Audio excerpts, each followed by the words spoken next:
Hey everybody, welcome back to NVTV. This week we are sitting down with Mike Fulmer. We want to talk to you guys about homeowners insurance.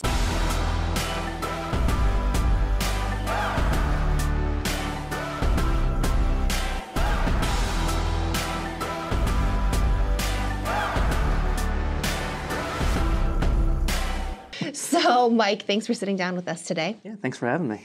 So let's just start off with your background. What is your background in this industry? So I'm a second generation agency owner. I've been in the business going on 12 years now. Worked from everything from personal auto, homeowners, commercial farm insurance, a little bit of everything. So yeah, I'm in the trenches every day, working with underwriters, with claims people, with clients, navigating the coverages and claim scenarios and things like that. Right. So I would imagine in your industry it's important to have not only the education, but a lot of the background, since you have to work with so many other community members. Yeah, absolutely. So, when you're working with a licensed agent, we have to go to school, we have to get licensed by the state.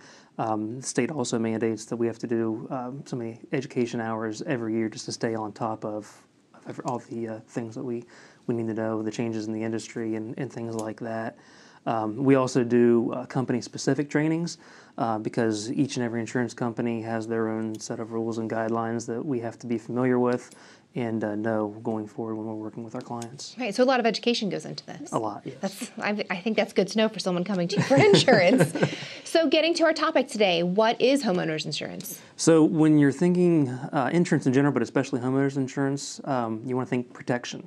So homeowners insurance is going to be there for you when something bad happens. So we're going to replace, repair, or ultimately maybe rebuild your home when something really bad happens. So, I think we just touched on it a little bit, but why do you think it's so important to have it? It's vital to have it because A, like you said, you're not getting your loan without it. So, right. Yep. That's a pretty important part right Yeah.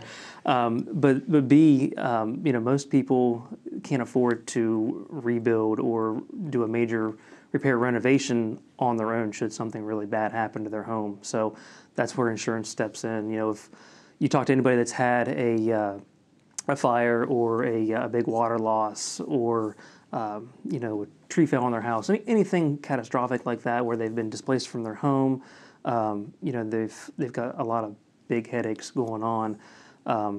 The insurance company either makes that situation 10 times better or 10 times worse. So when you're talking homeowners insurance, it's really good to work with your agent and make sure you know what you have going into that kind of situation. Yeah, and I'm glad you talked about that because I think as someone who's been through the process, you think of homeowners insurance maybe as something that is just like you have to have. But you don't expect a tree to fall through your roof.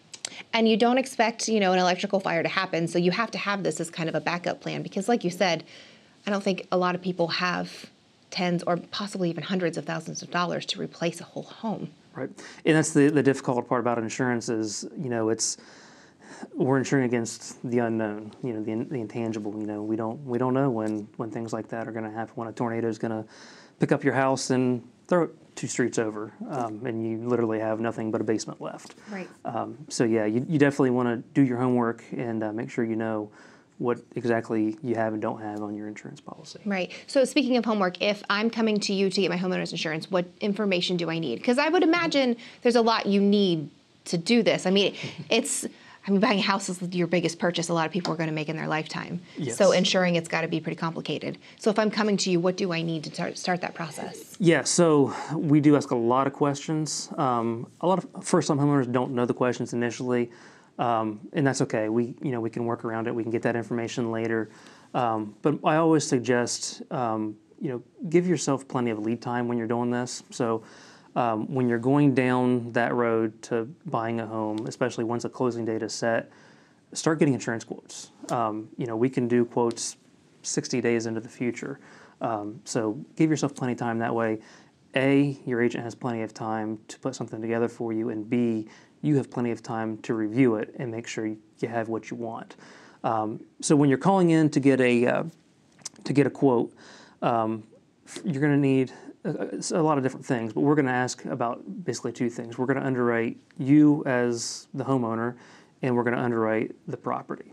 So when we're underwriting the person, we're going to run an insurance score. So this is the insurance industry version of a credit score. So essentially, when I go to a bank and I ask for a car loan, they're going to check my credit score to tell me what kind of rate I can get on that loan. With insurance, we're going to check your insurance score, and that's going to determine, in part, what kind of rate we can give you on your homeowner's policy.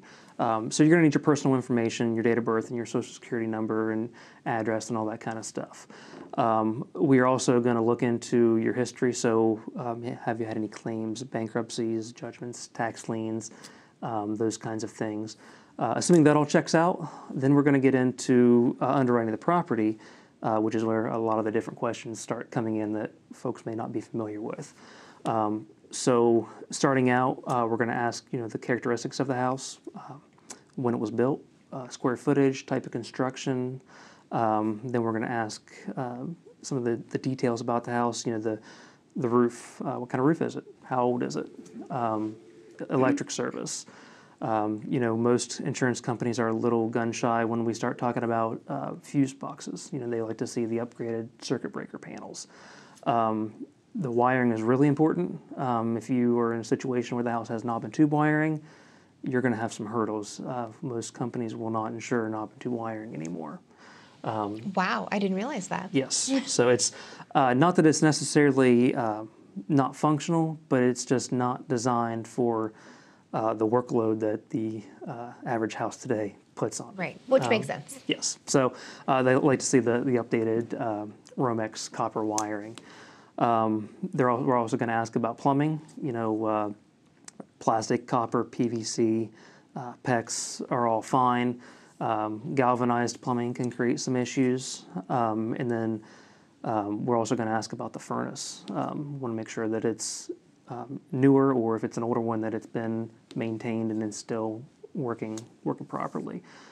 Essentially, we're looking to make sure things have been maintained, updated, and that we're not going to have any kind of fire hazards or liability hazards due to lack of maintenance in that area. So once we establish all of that, then we kind of look to some of the more obvious liability hazards.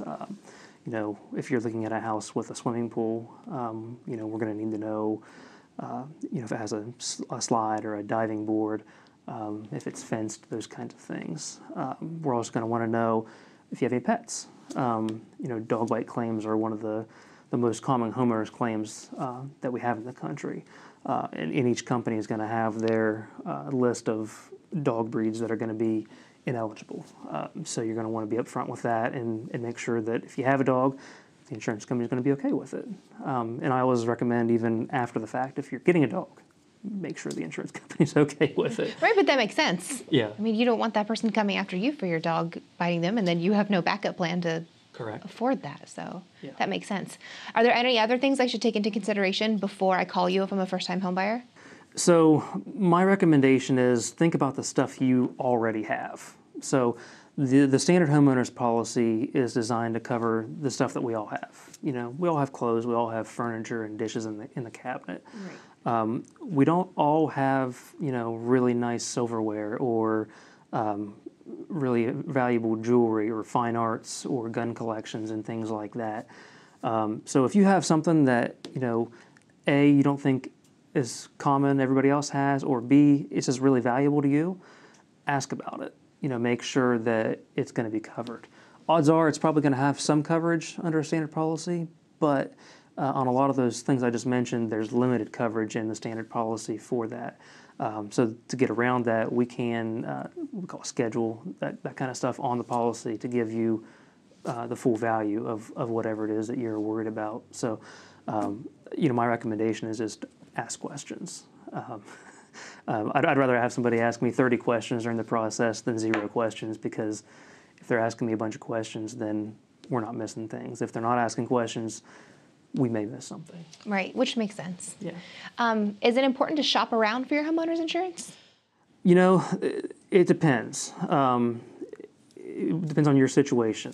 If you're somebody that does not have a relationship with an insurance agent currently, then yes, I would suggest calling around, checking 2, 3, 4 different places, and see what they come back with, and see who you're comfortable with. That's the biggest thing is, you really need an agent that you're comfortable with, that you trust, that has your best interest in mind.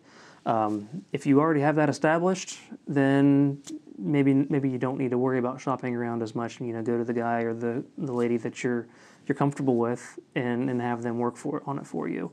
The independent agency business model is designed to serve the consumer in that fact. When you work with an independent agent, you're given that information, and then the agent is doing the shopping for you. So they're going out and they're getting 3, 4, 5 insurance quotes and bringing you back the best deal they can find for you. Do you see a benefit to using a local agent as opposed to maybe somebody out of a larger city? Absolutely. I mean, we're blessed with a really, really rich professional network in our community. I mean, whether we're talking insurance or banking or accounting, it doesn't matter. I mean, there's just a lot of really good professionals to work with here. So absolutely, I recommend staying local. Going back to my first advice of staying or giving yourself plenty of lead time in this process, by doing that, you're giving your local agent the ability to go out and look at the property. That way they can address any potential concerns the company may have. Whether it's a fence or a handrail or some kind of maintenance that the home may need to kind of meet their standards. The local agent can go do that. The call center agent in 3 states over can't do that. Not to mention the fact that when you're dealing locally and something happens, who you're going to talk to when you have a problem and when you need somebody to step up and have your back. When you call the call center, that minimum wage employee, A, may not even care that you've had a claim, and B, you're probably never going to talk to them again. So the value of having a local agent to work with is hugely important in the process. Well, I appreciate you sitting down with us. Thank you so much. Everybody, I hope you can learn something from this. As we always say, if you have any questions, you can drop them below in the comments. If you want to message us for privacy, we'll get back with Mike, get you an answer, and we'll definitely get back with you. Thanks again, Mike, for sitting down with us. Yeah, thanks for having me. And we'll see you guys next week on NVTV.